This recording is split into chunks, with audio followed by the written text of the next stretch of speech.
Hola copadres, ¿cómo están? Mi comunidad de padres separados que me acompañan en esta tarea, porque al igual que yo, estamos en esto. Y lo que queremos en este podcast es que cada día esa actividad, esa cocrianza, sea lo más consciente posible, buscando el mejor interés de nuestros hijos.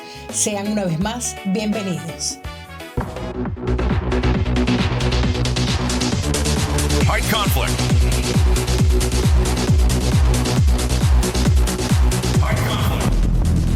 Oh my God.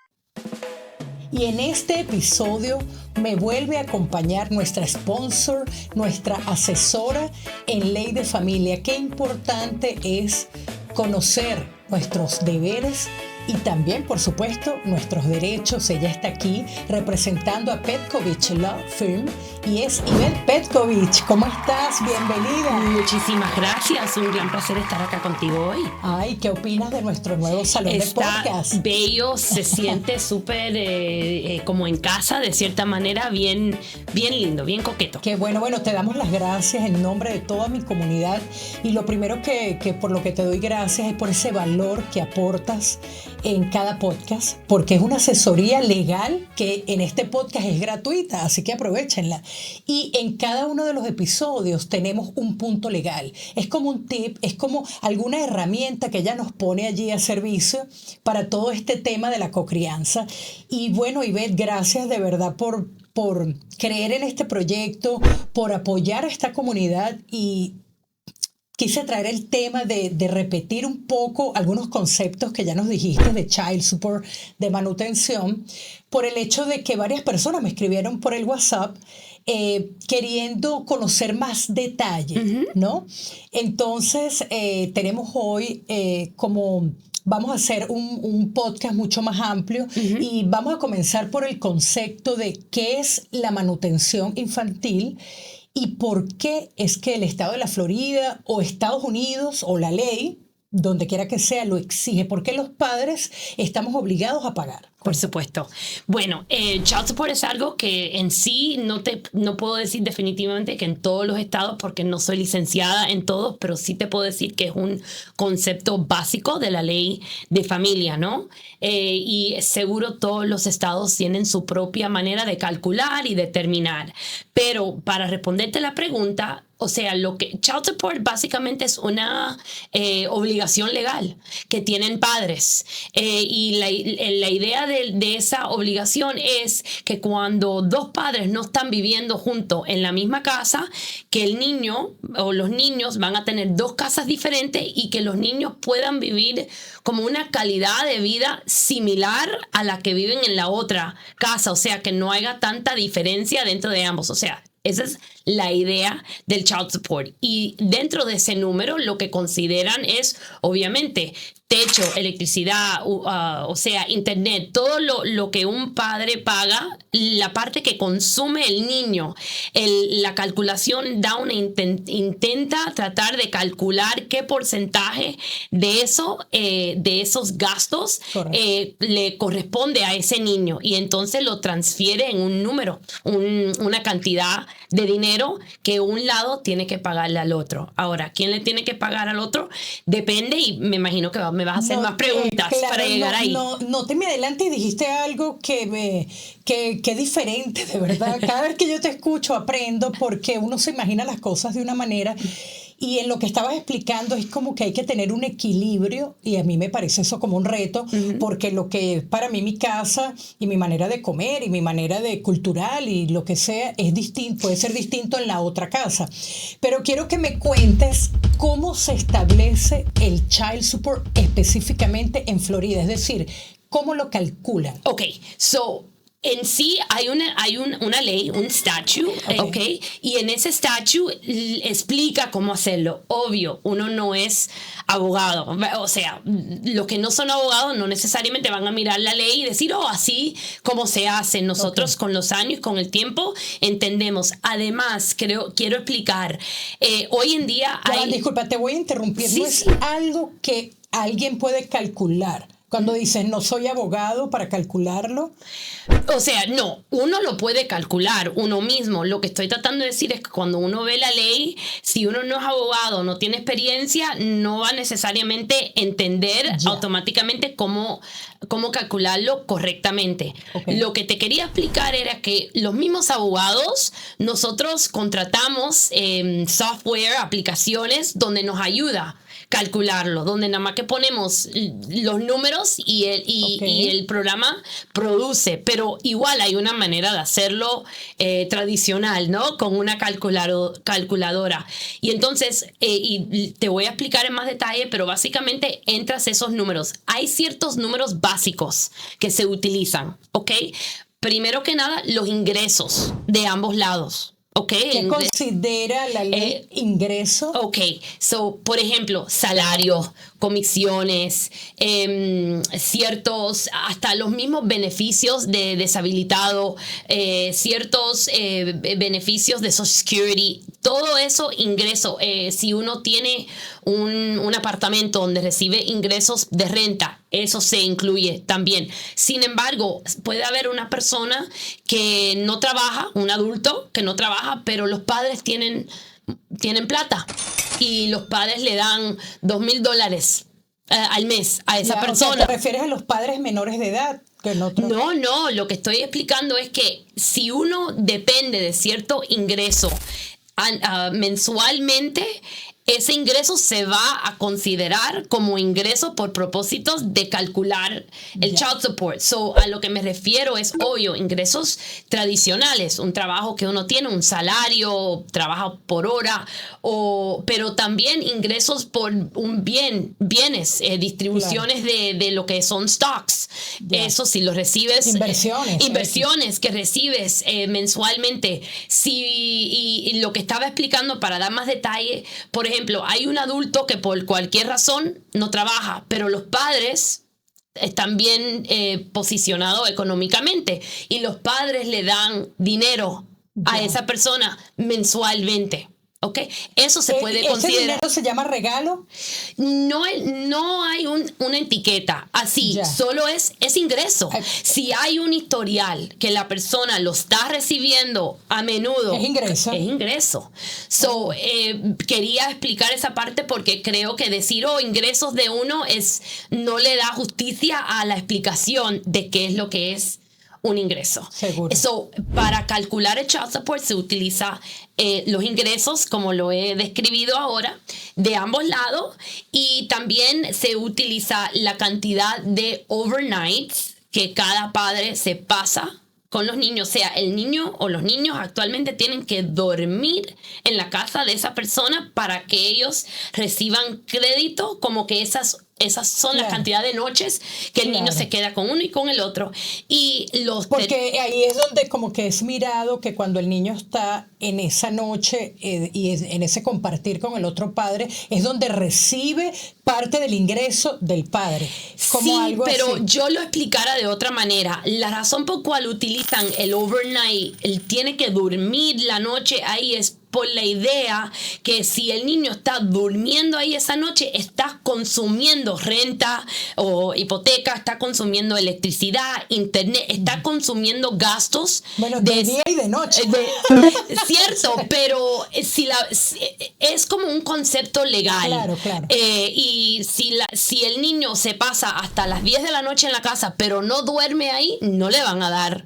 No lo van a ver de esa manera, aunque razonamiento dice, pero espera, si se queda hasta las 10 de la noche y se duerme a las 10:30, no está consumiendo electricidad, etcétera. Pero así es como la ley ha decidido definir estas cosas. Para darle un poquito de humor, imagínate electricidad en estos tiempos que los niños Roblox, Fortnite, el otro, totalmente, echando broma, pero que el consumo eléctrico es muchísimo. Pues la idea del child support es tomar eso en cuenta y producir un número que refleja eso.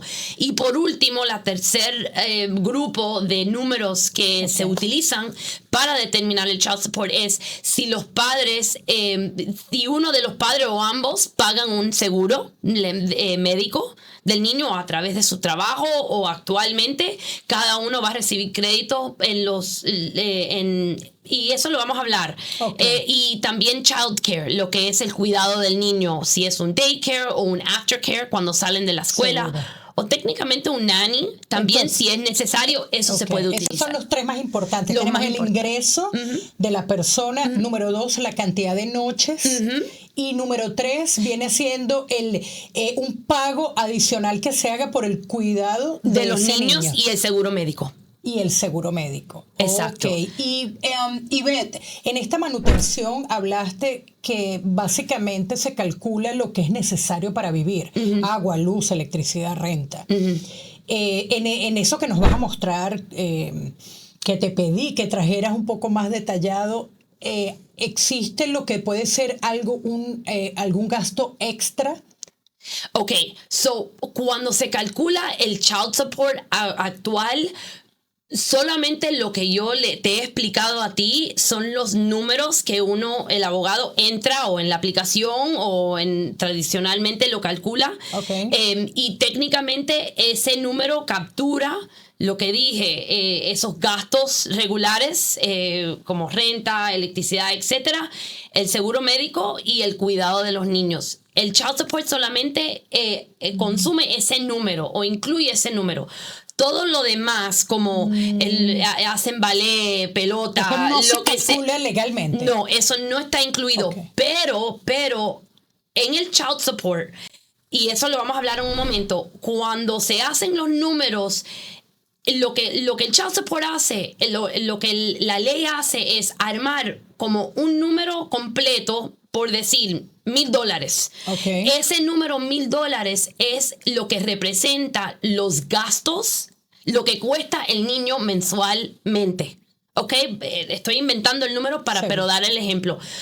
Determinan que basado en los ingresos de ambos padres, este niño le cuesta a los padres $1,000 al mes. Entonces el child support determina, basado en la cantidad de noches que el niño se pasa con cada uno, qué porcentaje de esos $1,000 lo va a pagar la mamá y qué porcentaje lo va a pagar el papá. Y normalmente el que gana más dinero paga un porcentaje más grande. Los guidelines producen un porcentaje de la cantidad que la mamá va a contribuir y la cantidad del papá va a contribuir.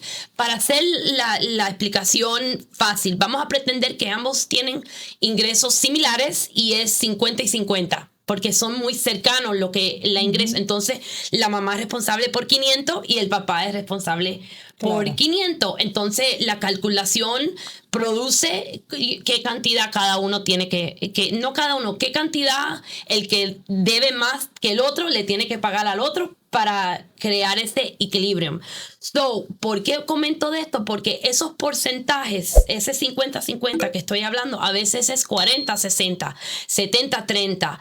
Esos porcentajes son los porcentajes que tradicionalmente los padres siempre pueden llegar a un acuerdo diferente, pero tradicionalmente la corte va a decir, los gastos de más, como pelota, ballet, piano, lo que sea, y los gastos médicos que no están cubiertos por el seguro, lo vamos a dividir por esa misma porcentaje. Si es 50-50, lo dividen 50-50. Si es 40-60, 40-60.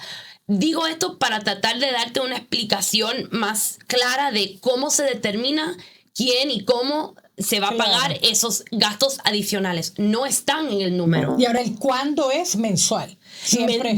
¿Cuándo es mensual? Y la Florida, por los últimos, 10 años, ha sido que piensan que es mejor para el niño que el que debe que se lo quiten del cheque. ¿Cómo es que se llama ese término? Eso se llama un Income Withholding Order. Es una orden de la corte que se lo mandan al empleador. Obvio, si la persona está empleado por sí mismo, es más difícil hacer esto. Claro. Pero si está empleado como un empleado tradicional, un W9, W2, creo que es, entonces se lo mandan a la compañía y la compañía se lo tiene que, por ley, la compañía Claro. se lo tiene que deducir y enviárselo al Florida Department of Revenue, y ese es la agencia del Estado que distribuye el dinero al padre que recibe esa obligación. Oye, y bueno, antes que me presentes, que vamos a ver como un poquito el ejemplo y mostrar, cuéntame de los requisitos que le piden a cada padre. Requisitos de que O, digamos, lo que necesitan para armar estos números. ok, bueno, De cada padre, lo que van a introducir para producir en los ok, números. siempre cuando un caso empieza en la corte, tiene uno 45 días desde el momento que uno empezó el caso, sabía que el caso existía, Ok. para entregar lo que le dicen un mandatory disclosure, que es un financial affidavit. So, siempre Ya. se empieza con un affidavit, con una declaración económica de uno, donde uno pone cuáles son los ingresos, quién es el empleador, la dirección del empleador, cómo le pagan semanal, cada otra semana, cada mes. Y ese affidavit incluye los ingresos, de Los dónde gastos, vienen, ¿no?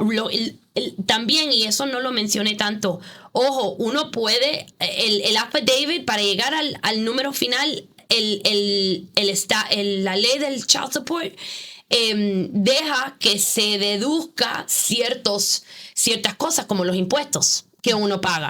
Okay. So hay ciertas deducciones que sí se pueden hacer que no son parte de ese número ingreso, pero el affidavit incluye esa información, también los gastos, cuántos paga por renta, internet, por auto, por seguro, los gastos de los niños, y entonces también hay una parte donde uno pone los bienes que tiene, casa, si tienen stocks en la bolsa, cualquier cosa, hasta si tienen un apartamento en Venezuela o donde sea. Activo. Exacto, y las deudas que tiene uno.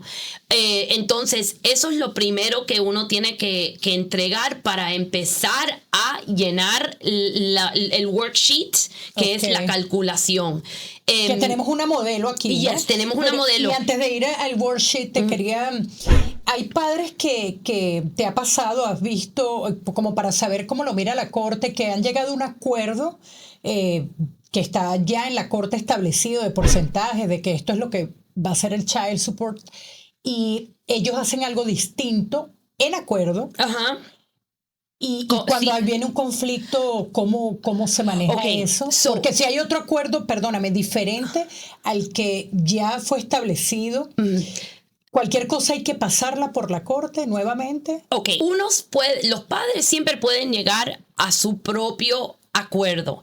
Si no hay un caso en la corte, pues el acuerdo sigue hasta que no existe más y uno toma su acción para ir a la corte y crear un acuerdo más formal. Pero los padres sí pueden llegar a un acuerdo sobre el child support teniendo un caso en la corte que se está litigando como parte del acuerdo completo para resolver el caso. Ahora, esta parte es un poco tricky. Disculpe, yo lo digo aún cuando el padre y la madre incumplen con la misma orden.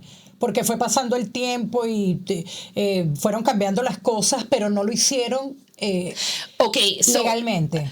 Los padres sí pueden llegar a su propio acuerdo antes de una orden o después de una orden. Si llega a un acuerdo después de una orden diferente a lo que está en la orden, mi consejo como abogada es memorializarlo o hacerlo formal y presentarlo a la corte para que la corte reconozca que hay un acuerdo nuevo y que entre en una orden nueva. ¿Por qué? Porque si llegaron a cierto acuerdo pero fue verbal, si uno se enoja con el otro después y quiere decir no, yo nunca estuve en acuerdo o lo que sea, el que estaba obligado a pagar puede quedar, primero lo llevan a la corte, puede tener una deuda muy grande que, o sea, lo tiene que litigar. Una deuda retroactiva. Exacto, además. exacto. Claro. So, todo lo alrededor de child support, si ya existe una orden en la corte, si hay un cambio, debes de regresar a la corte y decirle, mira, hay un cambio y este es el acuerdo a cual hemos llegado. Pero quería explicar algo. Los padres sí pueden llegar a un acuerdo sobre child support. Técnicamente la ley no quiere que el acuerdo que ellos lleguen se vaya más de un 5% de lo que la calculación dice. Ahora, en la vida real no siempre es así. Entonces, sí se puede hacer, pero obvio, con la ayuda de un abogado para que pueda haber un razonamiento, una explicación por qué llegaron al acuerdo a cual llegaron. Y bueno, ya tú me conoces. Yo soy fanática de tratar de llegar a acuerdos, porque si uno depende de la corte siempre decidir, uno pierde el control de resultado hasta un punto. So, esa es mi respuesta. Y es que hay mucho detalle y la vida nos va cambiando a todos. Muéstranos un poco en el worksheet. Nosotros lo vamos a poner en pantalla, así que no te preocupes. Okay, este formato que vamos a poner en pantalla es lo que llenan los abogados. Sí. Bueno, y me repito, cada uno quizás usa un programa diferente. So, más o menos luce más o menos como lucen todos los worksheets. Lo que se filean en la corte. Muchas veces cuando uno va a ir a juicio, las cortes quieren que nosotros presentamos lo que estamos proponiendo, el child support, y ese es el documento que fileamos en la corte para decir el propuesto es X. Right? Es esto. So, este documento, lo que obvio tiene, lo que le dicen el caption, right? El número de caso, los nombres de los dos padres, entonces tiene el nombre del niño o niño, su fecha de nacimiento, que es importante porque la fecha de nacimiento guía hasta cuándo tienen que pagar el child support, pero creo que vamos a hablar de eso un poco más adelante. Entonces, el worksheet tiene 2 columnas y un total. Cada columna corresponde con uno para la mamá y uno para el papá. Entonces ahí simplemente pone cuál es el ingreso bruto de ambos y uno pone el ingreso bruto de ambos mensualmente. Entonces, a través del ingreso bruto se crea un ingreso neto que considera, bueno, estamos deduciendo por los impuestos, a veces hay beneficios de retiro que se lo deducen del cheque de uno. Esas deducciones se ajusta. Entonces produce un neto. Entonces lo que puedes ver en esta situación, en este caso, de ejemplo, produce un porcentaje de la responsabilidad financiera de cada padre. ¿En qué punto vemos eso? En el número 3, en el row, en la línea 3. Y ahí un lado es 44.55% y el otro lado es 55.45%. Y entonces a través de ese porcentaje es el porcentaje de cual yo estaba hablando ahora, diciendo los extracurricular, disculpa, el ballet, la pelota, whatever, voleibol. Así es como se determina qué porcentaje paga uno del costo mensual y o de los equipos, whatever. Entonces, en sí, cuando vas por este worksheet, entonces aquí, en este caso, producieron un costo. ¿En qué renglón que está en pantalla? Estoy en la 5A. Dice 100% de los costos del niño mensualmente son $802. Entonces, en este caso no hubo, en la 5B, no, en este ejemplo no agregué nada por seguro médico. Porque no lo había, de donde lo agarré. Pero si un lado contribuye seguro médico al niño o los dos, ahí saliera un número que se utiliza para llegar al número final. Y también aquí hay una parte donde dice child care and health costs en la 5D, y esto es los costos de seguro médicos que diga aparte, no el costo que uno paga por una policy. Claro, puede ser visión, por ejemplo. Right, sino lo que sabemos, sin duda, hay niños, por ejemplo, diabéticos, que sabemos que cada mes pueden tener ciertos costos que quizás no está cubierto. Y eso va entonces en ese renglón. Right, exacto. Entonces, acá, cuando bajamos por aquí, monthly child care payments actually made, entonces, en este lado, en la columna a la izquierda, que en sí era la columna A, ese padre era el que pagaba ese dinero. El costo de childcare y los costos médicos apartes. ¿La columna A con qué número? La columna A, ¿con qué en número? este caso, era la mamá. Y ella era la que pagaba el costo del daycare. Ok, so en la 7A se pone la cantidad completa que esa mamá estaba pagando para el daycare, y bueno, y si había costos médicos adicionales, ahí estuviera ese número. Entonces, cuando todo eso se suma, ok, se produce lo que está en la línea 9, que dice minimum child support obligation for each parent, la obligación de child support mínimo de cada padre. Y en este ejemplo eran 241 para la columna A, que era la mamá. En este caso, acuérdate, ella en este caso, la mamá estaba ganando menos que el papá, pero la mamá también estaba pagando el daycare. Claro. Completo, 100% ella lo estaba pagando. So, en la número 9 dice, del dinero que se tiene que contribuir para el niño, la mamá está responsable por $241 de eso, y el papá por $1,298. En sí, ese es el número final para el papá, $1,298. O sea, para calcular el child support, les estoy enseñando qué es lo que se filea en la corte. Atrás de estos números hay otras calculaciones y otros números. So, no es como que el que está viendo el podcast va a poder sumarlo todo y verlo. Ya es un resultado de haber visto los income, las colillas de exacto, y la cosa es que el estado de la Florida ha creado una tabla, que eso no se ve acá, pero los programas o las aplicaciones que usan los abogados para calcular esto ya toman en cuenta esa tabla.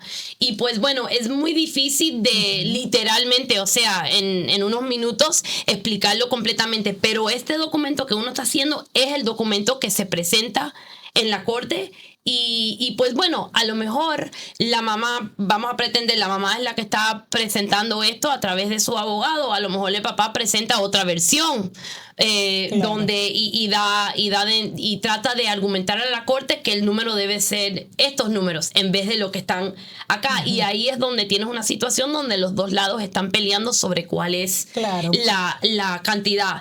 Pero, ¿sabes? Algo que no incluí en esto por la manera que este worksheet está montado, aquí no vas a ver la cantidad de noches, ¿ok? Porque eso es parte de otro proceso para llegar a este número. Pero básicamente ya en esta versión que ustedes están viendo, ya está calculado la cantidad de noches que cada una está pasando. Claro, es como un resultado final. Right. En este caso, la mamá tenía el niño el 100% de las veces del tiempo, y pienso que es importante entender eso para ver, claro, el resultado, porque mira, la diferencia de los ingresos de cada uno eran solamente $2,000, o sea, los padres no tenían, o sea, el papá ganaba más que la mamá, claro, pero no por tanto, pero igual salió, $1,200 que el papá tenía que pagar. ¿Por qué? Porque la mamá tenía el niño más noches. No, todas las noches, sí, en el año. So, lo que quisiera que el público y el audience entendiera es que el tema de child support, especialmente cuando ambos trabajan para una compañía fija, o sea, no hay mucho que el abogado puede hacer para justificar un número diferente. La ley ya ha armado una calculación, un fórmula Claro. para determinar ese número. Y pues no hay mucho que decir, por eso es que siempre hay tantas peleas sobre la cantidad de noches y el horario de visita, porque así... Porque afecta el número. O que alguien dice, no, yo quiero pagar el seguro médico, no tú, para que esa persona reciba ese crédito. Pero en sí la ley está muy fija en cómo llegar a estos números. No hay mucho que un abogado puede hacer para cambiar. Lo único que puede cambiar es el ingreso de uno y bueno, la cantidad de noches y quién paga el seguro. Bueno, yo para eso digo que todos los seres humanos lo que tenemos que hacer es superarnos y ganar cada día más. Por supuesto. Porque mientras menos te hace falta, menos inconvenientes hay. Entonces yo pienso, soy de las mamás que piensa que a medida que uno se va superando, este tema va bajando y lo que pones de primero no te va a importar cuánto vale esa actividad, no te va a importar para dónde fueron, para dónde es el viaje, vas a querer el mejor colegio, que eso es lo que al final ese es el número. Sin duda. Lo que estamos buscando es la calidad de vida para nuestros hijos. Ha sido bien útil y sabemos que ese worksheet tiene otras calculaciones atrás, pero bueno, vamos pasito a pasito entregando valor, informando a las personas. Se me ocurre, y lo hemos hablado, vamos a hacer pronto live en vivo para que la gente se conecte, te haga preguntas. Ahora estamos comenzando y bueno, estamos haciéndolo así todos los miércoles, pero vamos a hacer en vivos, se los prometemos aquí. Para que le respondas, porque cada familia, cada combinación de padres es muy diferente y seguramente la gente va a querer saber mucho más.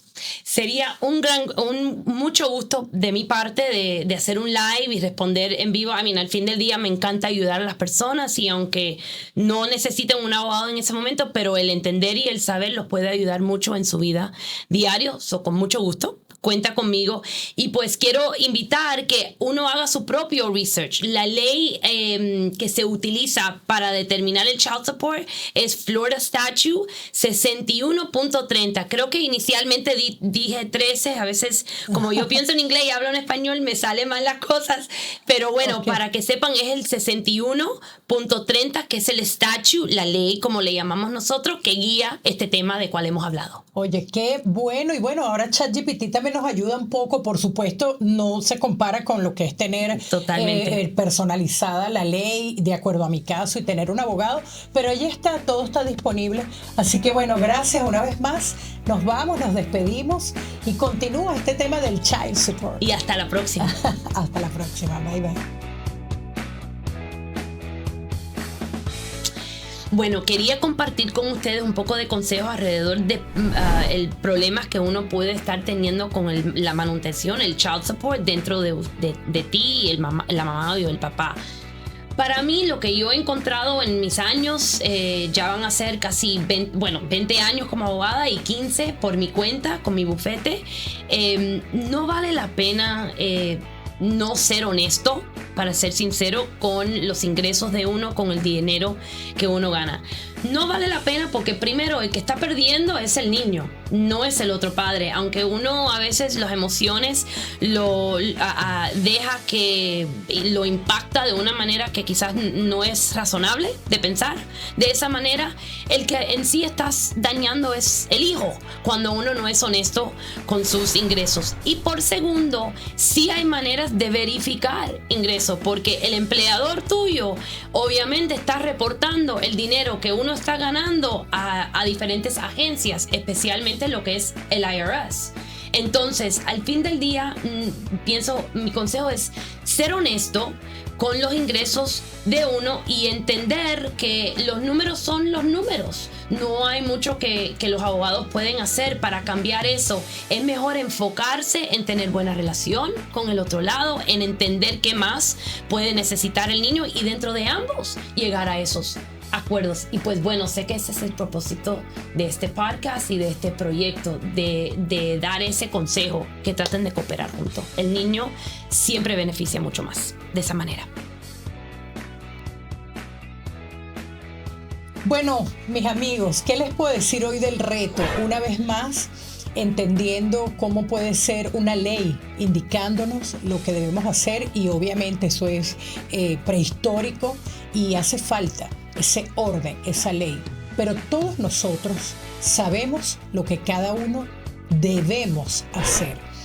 Pero cuando tienes el queremos, el que lo quieres hacer, es muchísimo mejor, porque nada obligado funciona. Entonces, mi reto de hoy es que sepas que todos estos números y todo lo que estamos discutiendo aquí se trata de lo más importante de tu vida, de tus hijos. Y yo sé que es difícil porque lo he vivido, pero en la medida que tengamos empatía, que tengamos un poquito de sentido común y que estemos dispuestos a cambiar un poco, yo creo que sí lo podemos lograr, dejando ese paternalismo de un lado, de que me mantenga, no, que él tiene más. El que tiene menos tiene que ponerse a trabajar, tiene que ver cómo hace para salir adelante, porque no toda la vida, y si ese otro padre un día pierde el ingreso, algo le pasa, entonces yo creo que en la medida que tenemos un autoconocimiento y una autonomía de nuestras acciones, es que todo esto va a mejorar. Así que bueno, se les quiere, hasta una próxima.